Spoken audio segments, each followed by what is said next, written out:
তোমার রব কি বলে জানো? তুমি যাকে আমার চাইতে বেশি ভালোবাসবে আমি তাকেই তোমার কাছ থেকে দূরে নিয়ে যাব আর তোমাকে বড্ড একা করে রাখবো। তিনি আরো বলেন, কখনো বলবে না যে তাকে ছাড়া আমি বাঁচবো না, কিন্তু আমি তোমাকে তাকে ছাড়াই বাঁচাবো। পিছনের সব আবেগ কেড়ে নিয়ে তোমাকে দিব্যি সামনে এগিয়ে নিয়ে যাব। তুমি কি দেখোনি ঋতুরাও যে 2 মাস পর পর বদলাতে থাকে? ছায়া দেয়া গাছের পাতাও তো শুকিয়ে যায়, আর যখন সবর হারিয়ে ফেলে তখন ঝরে পড়ে। কিন্তু তোমার রব তো ধৈর্যশীল ও পরম দয়ালু। তিনি তো সেই ঝরে যাওয়া পাতার ডাল থেকেও সবুজ পাতা গজান।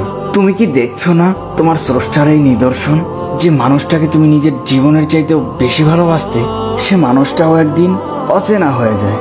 তোমার মন ভেঙে যায়, এমনকি বন্ধু শত্রুতে পরিণত হয়, আর খানিক সময় পর শত্রু বন্ধুতে পরিণত হয়।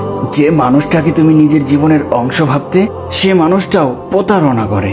বুঝি না এত কিছু হওয়ার পরেও তুমি তোমার রবকে বাদ দিয়ে সেই মানুষগুলোর উপরেই ভরসা করো, যারা তোমাকে প্রতিনিয়ত কষ্ট দিয়েছে।